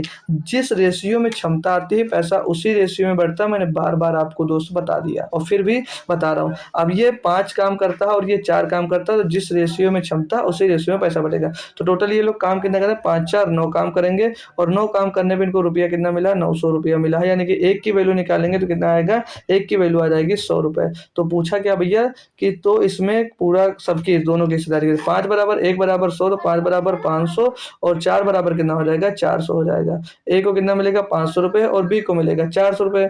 तो अब ये दो ऑप्शन में दिया गया है। अब टोटल वर्क ये तो यही दिया गया ऑप्शन नंबर डी में, 500 ए को मिलेगा और बी को मिलेगा 400 रुपये। टोटल वर्क अब काम कितने दिनों में करेंगे, तो ये एक साथ मिलकर पूछा था कि देखो यहाँ पर अगर वे दोनों एक साथ मिलकर इस काम को पूरा करते हैं तो इसके लिए उनको इतना पारिश्रमिक 900 रुपये मिलता है। इसमें ए और बी की हिस्सेदारी ज्ञात करें और यह भी ज्ञात करें कि काम को पूरा करने में कितना टाइम लगेगा। तो जब दोनों मिलते हैं तो कितना काम करते हैं, 9 काम करते हैं। टोटल काम आपका 40 है, तो 40 को 9 से डिवाइड कर देंगे तो 40/9 दिन का टाइम लगेगा। तो ए को 500 रुपये मिलेगा भाई, ए को 500 रुपये मिलेगा और बी को 400 रुपये मिलेगा, और जो यहाँ पर टाइम लगेगा वो 40/9 दिन का टाइम लगेगा। तो ऑप्शन नंबर डी बिल्कुल सही जवाब होगा। यहाँ पर देख लेंगे ऑप्शन नंबर ए भी मैच कर रहा है, लेकिन वहाँ पर वो बी की हिस्सा पहले दिया है, बल्कि यहाँ पर कोई क्वेश्चन में आपसे ए की हिस्सा पहले पूछा गया था। ठीक है, होप करूंगा क्लियर होगा।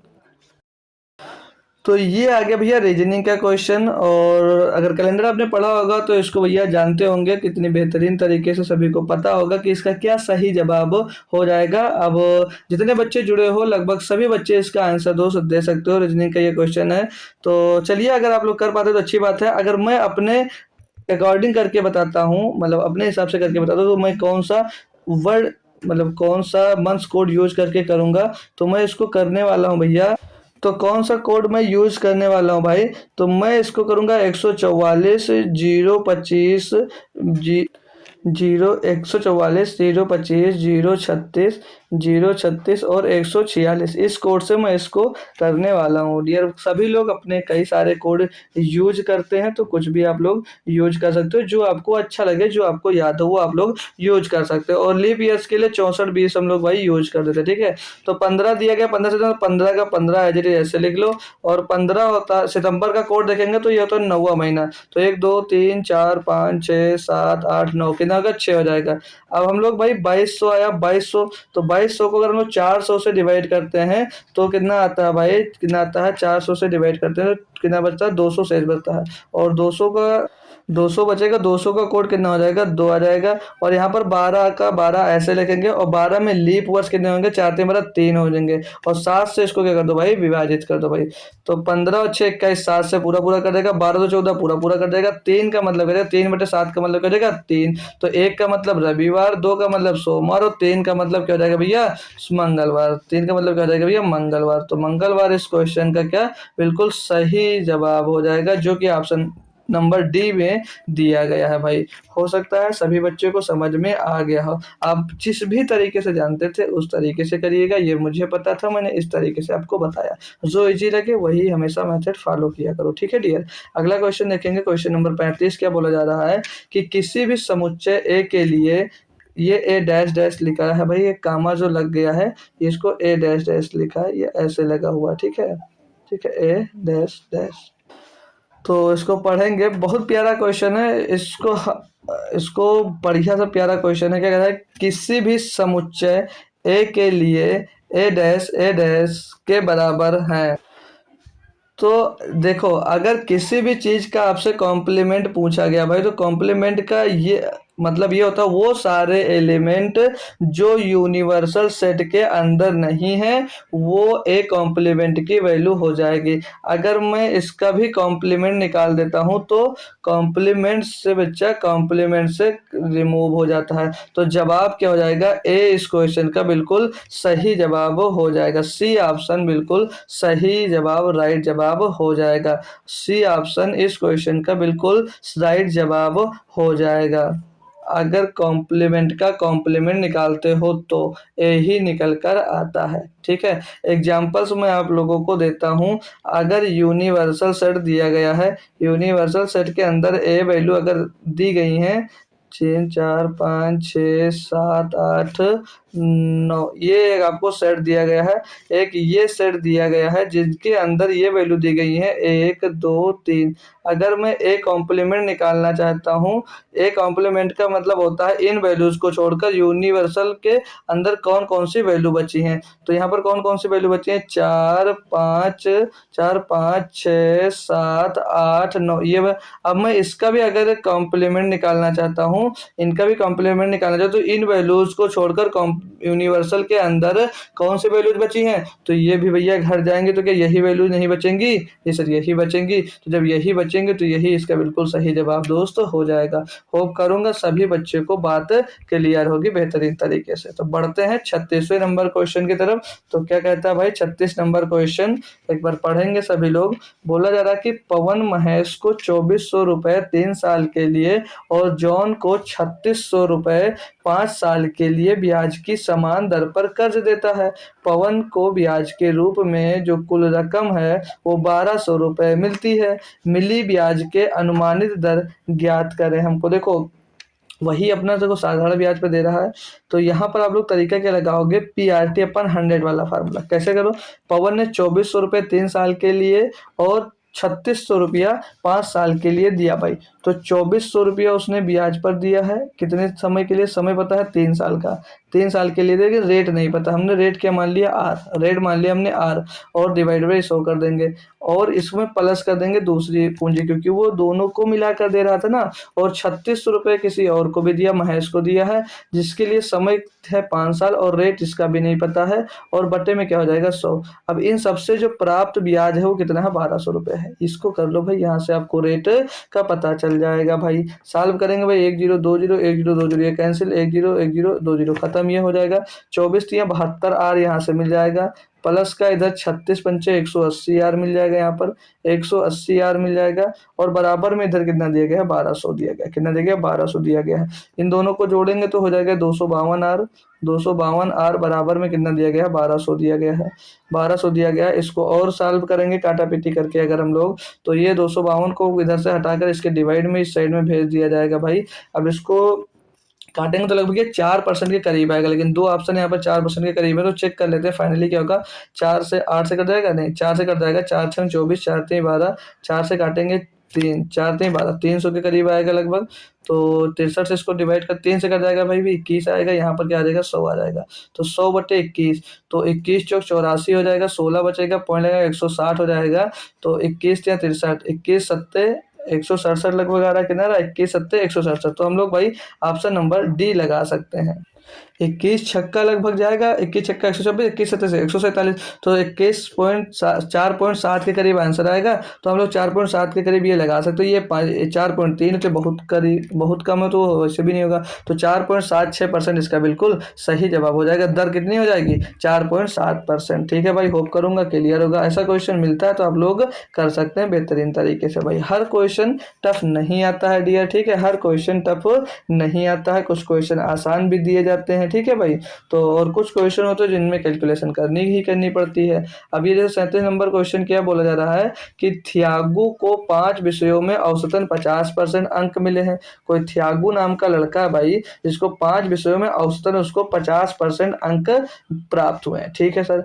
और वे अंक 20, 18, 16, 14, 12 के अनुपात में है। अगर उत्तीर्ण अंक अधिकतम अंक का 60% है और प्रत्येक विषय के समान समान अधिकतम अंक हैं, परीक्षा में वह कितने विषयों में अनुत्तीर्ण रहा है। अब देखो, जो अगर उत्तीर्ण होने के लिए जो अधिकतम अंक चाहिए उसको 60% चाहिए प्रत्येक विषय में, और प्रत्येक विषय में जो अंक हैं वो 60% से ज़्यादा होंगे तभी वो पास माना जाएगा। यही बोला जा रहा है। प्रत्येक विषय में समान अधिकतम अंक है, जो मतलब जो पूर्णांक है सभी के लिए दोस्तों समान है, ये हमसे क्वेश्चन में पूछा जा रहा है। क्लियर, इतनी बात सभी बच्चे को एक बार बता देंगे। तो हम लोग क्या मानते हैं कि एक सब्जेक्ट, एक विषय में उसको टोटल जो माना पूर्णांक होगा वो कितना होगा 100 अंक का होगा। कितना होगा 100 अंक का होगा, मान सकते हैं जी सर। तो 5 विषयों की बात बोला जा रहा है कि 500 नंबर का पेपर हो जाएगा उसका। कितना हो जाएगा 500 नंबर का जी सर। अब वो बोला थियागो को 5 विषयों में औसतन 50% अंक मिले हैं। तो 500 का 50% अंक निकालेंगे, कितना आएगा 50% यानी कि 1/2, 1/2 निकालेंगे तो डबल से डबल खत्म, 50 25 250। नंबर कितना आ गया उसको 250, यानी कि उसको 250 नंबर भैया मिले होंगे। बात क्लियर है, कोई दिक्कत कोई परेशानी नहीं आता जी सर? नहीं, कितने 50% अंक यानी कि 250 नंबर मिले हैं। अब यहाँ पर हमको रेशियो दिया और वे अंक जो हैं वो इन रेशियो में दे दिए गए कि 20, 18, 16, 14 और 12 के रेशियो में ये बटे हुए हैं। किस किस रेशियो में है? रेशियो है इनका 20 का, 20 है और 18 है, 20 है, 18 रेशियो है और 16 रेशियो है और 14 के रेशियो में और 12 के रेशियो में। ये इनका भाई क्या दिया गया, इस रेशियो में उनको नंबर मिले हैं हर एक सब्जेक्ट में। कितने में? हर एक सब्जेक्ट में इतना इनको रेशियो में मिला गया है। तो ये हम लोग टोटल जोड़ते हैं कि कितना है ये, तो 0 इधर यहीं पर जोड़ लेंगे। 0, 8, 6, 14, 14 और 4, 18, 2, 20 का 0 से लाएगा 2, 2, 1, 3, 1, 4, 4, 1, 5, 1, 6 और 2, 8 आएगा। कितना 80।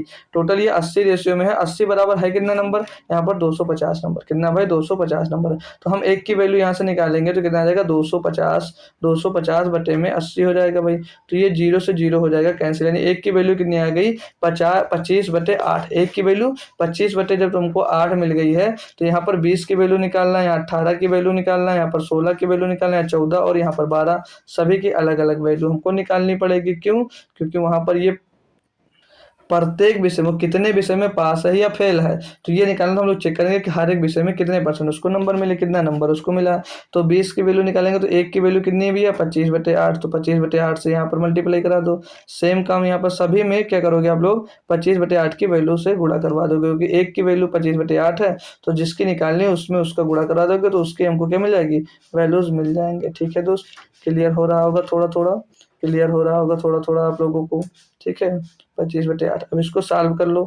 इसको सॉल्व करेंगे मेरे दोस्त तो 4 दूनी 8 और 4 पंचे 20, 25 पंचे 125, 125 को 2 से डिवाइड करेंगे तो 62.5% आएगा। यानी कि यहाँ पर क्या हो भाई 60% से अधिक है, यानी कि इसमें भैया क्या हुआ वो पास हो गया। पहले में पास। दूसरा चेक करते हैं तो 2 नाम 18 हो जाएगा, नहीं 2 चौके 8 होगा, 2 चौके 8, 2 नाम 18 हो जाएगा। इसको गुणा करेंगे 25 नहीं है 225, 225 को 4 से डिवाइड करेंगे तो 4 पंचे 20 हो गया, 4 पंचे 20 5 आया, यानी कि 50% से कम, यानी कि इसमें क्या हो गया फेल हो गया। इसको काटेंगे 8 दूनी 16, 8 दूनी 16 तो 25 दूना 50, 50% यहाँ पर पाया, यहाँ पर भी फेल है, क्योंकि उसको क्वेश्चन में कहा है कि अगर उत्तीर्ण अंक अधिकतम अंक का 60% है और प्रत्येक विषय में समान अधिकतम अंक है, यानी कि 60% नंबर उसको चाहिए ही चाहिए पास होने के लिए। ठीक है डियर। अब इसका देखेंगे तो 2 से काटेंगे 4 बार, 2 से काटेंगे 7 बार, 25 सत्ते कितना होता है 175, 175 को 4 से डिवाइड करोगे मेरे दोस्त, करके देख लेते हैं। 4 चौक 16 लगभग 4 के टर्म में आ, तो ये भी नहीं हो सकता। इसको देखेंगे भैया, 4 दूनी 8, 4 तें 12, 25 तियां 75/2 यानी कि 37.5 यहाँ पर बन रहा, तो ये भी दोस्त नहीं होगा। यहाँ पर आपसे क्वेश्चन में पूछा गया है परीक्षा में वह कितने विषयों में अनुत्तीर्ण रहा। माय डियर, सिर्फ और सिर्फ वो एक ही विषय में पास हुआ है, बाकी के सभी विषयों में क्या हो गया भैया, ढेर हो गया। तो 1 2 3 4 4 विषयों में ढेर हो गया, यानी कि ऑप्शन नंबर सी आपका बिल्कुल सही जवाब दोस्त हो जाएगा। बहुत ही कमजोर विद्यार्थी था थियागो, जो हर एक सब्जेक्ट में भाई फेल हो गया। ठीक है दोस्त, होप करूंगा क्वेश्चन क्लियर होगा। अगला क्वेश्चन दिया गया 38 नंबर, बोला रहा एक थैले में 7 लाल और 3 नीली गेंदें हैं। बिना प्रतिस्थापन के थैली में से एक के बाद एक गेंद निकाली गई, कितनी संभावना है कि वे अलग अलग रंग की होंगी। तो 7 बॉल हैं, जो 7 गेंद है जो रेड हैं, और 3 गेंद हैं जो भाई आपकी क्या है भाई, नीली गेंद यानी कि ब्लू गेंद है। ठीक है भाई, तो इसको सॉल्व करने के लिए एक तरीका क्या, 7C1 मल्टीप्लाइड बाई 3C1 अपान में टोटल गेंद कितनी 10C2 हो जाएगा भाई। अब इसको सॉल्व करेंगे तो 7 गुणे में 3 गुणे में 2 हो जाएगा, और ये क्या आ जाएगा भाई 10 गुणे 9 हो जाएगा। सॉल्व करेंगे उसको, 3 एक नम 3, 3 त्रिक का 9 हो जाएगा, 2 एक नम 2, 2 पंचे 10 हो जाएगा भाई।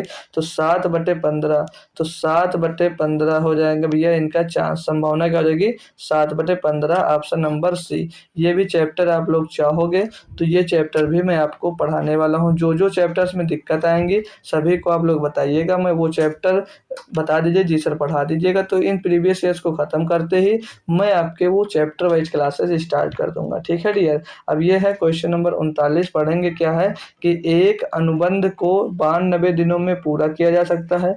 एक अनुबंध है या कोई काम ही समझ लीजिएगा क्या है कि जिसको 92 दिनों में पूरा किया जाना है। अब बराबर कार्य क्षमता वाले 260 व्यक्तियों को काम पर लगाया गया, जिसमें प्रत्येक प्रतिदिन 16 घंटे काम करते हैं, और 66 दिनों के बाद यह पाया गया कि काम का 4/7 भाग पूरा हो गया है। पहले से ही काम कर रहे व्यक्तियों की समान कार्य क्षमता वाले कितने अतिरिक्त व्यक्तियों को तैनात किया जाना चाहिए ताकि काम समय पर पूरा हो जाए। यदि प्रत्येक व्यक्ति अब प्रतिदिन 18 घंटे काम करते हैं तो अब देखो यहाँ पर अपना फार्मूला आप सभी को याद भी होगा, नहीं भी याद है तो देख लीजिए कौन सा फार्मूला लगेगा।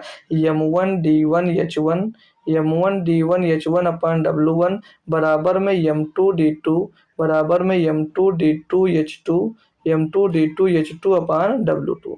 अब सभी का मतलब पता है, एम क्या होता है मेन होते हैं जितने काम करने वाले, डी का मतलब दिन होगा, और एच का मतलब आवर्स होगा, और डब्ल्यू का मतलब जितना टोटल कार्य हुआ होगा वो दिया गया है। ठीक है ना डियर, जी सर बिल्कुल सर क्लियर है। तो आइएगा इन पर हम लोग वैल्यूज को पुट करते हैं और अपना क्वेश्चन सॉल्व करते हैं। तो ये टोटल काम 92 दिनों में पूरा करना है, लेकिन अब कितने दिनों में क्या हो रहा है ये देखते हैं। अब बराबर कार्य क्षमता वाले 260 व्यक्ति, यानी कि M1 की जो वैल्यू दी गई कितनी है 260 व्यक्ति दिए गए हैं, और ये कितने दिन काम करते हैं भाई, ये 16 घंटे काम करते हैं, 66 दिनों में पूरा करते हैं, यानी कि ये 66 दिन में काम करते हैं। और टोटल काम कितने दिनों तक करते हैं भैया, ये काम करते हैं 16 घंटे काम करते हैं। तब टोटल वर्क पूरा कितना हुआ है, बोल रहे हैं कि ये 66 दिनों में यह पाया गया काम का 4/7 भाग पूरा हुआ। तो 4/7 से यहाँ पर डिवाइड करेंगे तो 4/7 लिखेंगे तो 7 जाकर ऊपर गुणा हो जाएगा, तो हम लोग पहले से ही गुणा कर देते हैं, 7 का यहाँ पर गुणा कर देते हैं, ये टोटल वर्क हो जाएगा। M2 में क्या बोला जा रहा है कि कितने व्यक्ति, यानी कि M2 की वैल्यू निकालना है, तो हम समझ लेते हैं x लोग। ठीक है, क्या हो जाता है x लोग मान लेते हैं, पहले से ही काम कर रहे व्यक्तियों की समान कार्य क्षमता वाले कितने अतिरिक्त व्यक्ति जोड़ जाते हैं, हम लोग x व्यक्ति आते हैं। ठीक है, अब जो काम हो वो कितना करते हैं, ये D2 कितने दिनों में करना है भाई, कितने दिनों में पूरा करना है। तो यहाँ पर 66 दिनों तक तो इन्होंने काम पहले ही कर लिया है, यानी कि काम को टाइम पर पूरा करना है, और टोटल काम जो पूरा करना है वो 92 दिनों में करना है। तो अभी कितने दिन शेष बाकी हैं, तो इसमें से घटाएंगे भैया, 12 में 6 जाएगा, 12 में 6 जाएगा, बचेगा आपके पास 2 नहीं 12 में 6 जाएगा भाई, 6 बचेगा। ठीक है, और यहाँ पर 8 बचा, 8 में 6 का 2, यानी कि शेष काम को 26 दिनों में इनको पूरा करना है।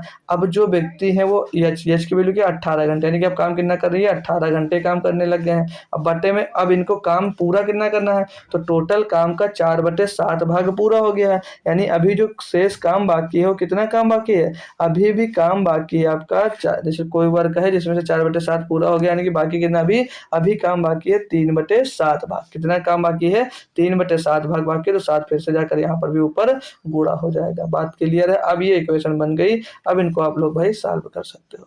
तो काटा पेटी बढ़िया से कर लो, ये 7 से 7 क्लास हो जाएगा जाएगा भाई, ठीक है। 7 से 60 कटेगा, 26 से काटेंगे भाई ये 10 बार चला जाएगा, 26 से काटेंगे 10 बार जाएगा भाई, और 3 से काट देंगे 6 बार जाएगा, 3 से 18, 6 से इसको काट देंगे भाई ये 11 बार कट जाएगा, और 4 से इसको काट देंगे भाई ये 4 बार कट जाएगा। तो इधर क्या बचेगा 10 बचेगा, ऊपर 11 बचेगा, गुणे में क्या 4 बचेगा, और इस साइड में बराबर में भाई क्या x बच जाएगा। तो 11 जो 44 गुणे 10 कितना आ जाएगा 440 आ जाएगा, कितना आ जाएगा भाई 440 आ जाएगा भाई, और इधर x आ जाएगा, ठीक है, कितना आ जाएगा x आ जाएगा। तो x की वैल्यू कितनी आ गई, एक्स की वैल्यू होगी 440, यानी कि अब कितने व्यक्ति काम कर रहे थे 440 व्यक्ति। तो उसने ये क्वेश्चन में पूछा है आपसे कि अतिरिक्त कितने व्यक्ति तैनात किए जाएं। तो 440 व्यक्ति इस टाइम काम कर रहे हैं, जिसमें से पहले से कितने व्यक्ति थे 260 व्यक्ति पहले से काम कर रहे थे, तो घटा देंगे भाई इसको। तो यहाँ पर 0 14 6 गया 8 और 180 व्यक्ति अतिरिक्त तैनात करने पड़ेंगे, जो तब जाकर काम अपने समय पर दोस्तों पूरा हो जाएगा। होप करूंगा क्वेश्चन क्लियर होगा, बहुत ही लाजवाब क्वेश्चन आपके यूपीएसआई में दोस्तों पूछा गया था। अगर क्वेश्चन समझ में आया तो एक बार थम्स अप जरूर करके जाइएगा, कमेंट में कुछ जरूर बोलिए यार।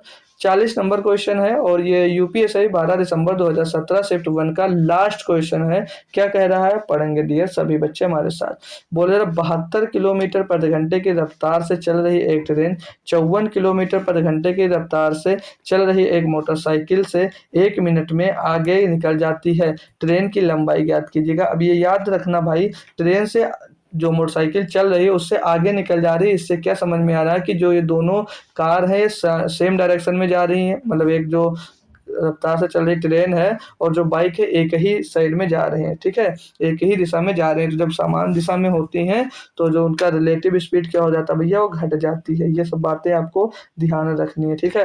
तो एक की स्पीड कितनी थी 72 किलोमीटर प्रति घंटा, और एक की स्पीड थी कितनी भैया 54 किलोमीटर प्रति घंटा। तो इनकी रिलेटिव स्पीड निकालेंगे कितनी आ जाएगी, घट जाएगी तो 18 किलोमीटर आ जाएगी। रिलेटिव स्पीड कितनी बच जाएगी 18 किलोमीटर प्रति घंटा आ जाएगी। तो हमको क्या निकालना भाई, ट्रेन की लंबाई, लंबाई यानी कि यल निकालना, लेंथ ऑफ ट्रेन यानी कि डिस्टेंस। तो लंबाई बराबर दूरी बराबर क्या होगा, दूरी बराबर क्या होगा चाल गुणे समय, दूरी बराबर क्या होगा चाल गुणे समय। तो चाल कितनी है, अब रिलेटिव स्पीड लेनी चाल, तो 72 माइनस 54 करोगे तो 18 किलोमीटर प्रति घंटा क्या आ जाएगी चाल आ जाएगी। लेकिन यहाँ पर देखोगे 1 मिनट में पार कर रही हो, आंसर सारे के सारे भैया आपके मीटर में दिए गए हैं, तो इसको मीटर पर सेकंड में चेंज करेंगे। तो 5/18 से क्या करेंगे भाई, इसमें 5/18 से हम लोग गुणा कर देंगे, और ये हो गई चाल, मीटर पर सेकंड में ये चाल आ जाएगी, ये जो चाल आएगी ये मीटर पर सेकंड में आ जाएगी डियर, ठीक है, चेंज करने पर। अब इसको गुणा कैसे करेंगे सेकंड से, सेकंड कितना भैया 18, मतलब 1 मिनट में पार करती है, तो टाइम कितना लगेगा 60 सेकंड का भाई। बस इसको सॉल्व कर लो, आपका आंसर आ जाएगा।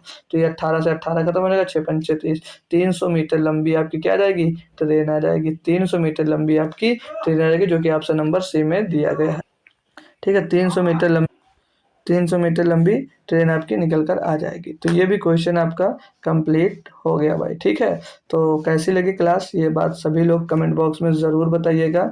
और नेक्स्ट जो क्लास होगी वो 12 दिसंबर 2017 की शिफ्ट सेकंड, उसमें हम लोग सॉल्व कर रहे होंगे, और कोशिश यही रहेगी हमारी कि वो जो क्लास होगी वो पूरी कंप्लीट रहेगी, जिसमें आपको 40 क्वेश्चन करने को मिलेंगे, ठीक है। इस क्लास से पूरे आपके 100 नंबर की तैयारी यहाँ से होने वाली है, ठीक है भाई। तो क्लास ऑब्वियसली बात है कि 1.5 घंटे की लगभग बनने वाली है, तो आप लोग ज़रूर क्लास ज्वाइन करिएगा। कल फिर से क्लास आपकी कब होगी, तो कल फिर से क्लास आपकी 8 PM पे होगी। तो आप लोग सभी लोग ज़्यादा से ज़्यादा बच्चों के साथ क्लास में ज़रूर जुड़िएगा। और आज की क्लास कैसी लगी माय डियर, ज़रूर कमेंट बॉक्स में बताइएगा। तो मिलते हैं एक बार फिर, तब तक के लिए दोस्तों थैंक यू सो मच दोस्तों, जय हिंद जय भारत।